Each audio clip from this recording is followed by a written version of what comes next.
There are reports that the Iranian government has disbanded the morality police. It means that no women in Iran will now be whisked away for not wearing hijab in public.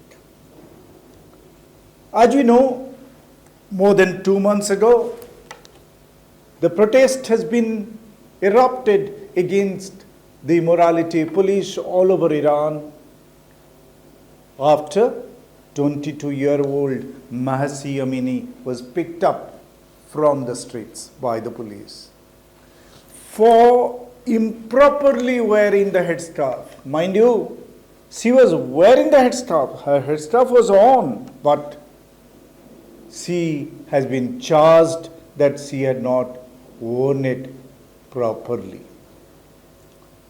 What fueled the fire, of course, was due to the tragedy that followed. Mahsa Amini, the 22-year-old girl, died in police custody on September 16, just 3 days after her arrest. And that caused the furor. Thousands of men and women poured into the streets to protest against the government. Defiance of the state authority was visible all across the country. This kind of resistance was truly unprecedented in a totalitarian mullah-ruled Iran. China was another totalitarian country where the protests by the common men and women spilled over to the streets. In China, as we know, the immediate spark was the stringent zero-COVID policy of the government that delayed the entry of a fire brigade to douse the fire in an apartment complex. More than 10 people died in that tragedy.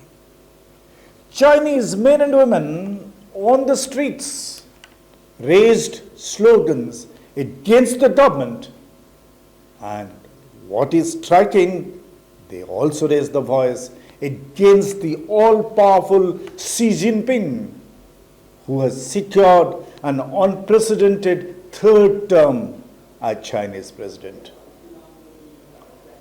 The Chinese government was forced to roll back or ease the COVID regulations, bowing to the protest of brave Chinese people. Both the situations have an important lesson for us in our country. Unlike Iran and China, we are a democracy. Non-violent protest is a fundamental right guaranteed to us by our constitution. But authoritarian governments may come to power in different states or even at the center, which would be tempted to curb our freedom. We can see that happening in our country all these years. These democratically elected governments which have turned authoritarian are dubbing some of the non-violent protests as seditious. They're branding the peaceful protesters as anti-nationals. We, the citizens of India, must not be intimidated. The Chinese and the Iranian people should give us inspiration. If they could courageously fight against authoritarian, rather totalitarian governments, we should have the courage of conviction to expose the anti-democratic policies of the governments which we have elected to power. Yes, Chinese and Iranian protesters should be our current role models. Thank you.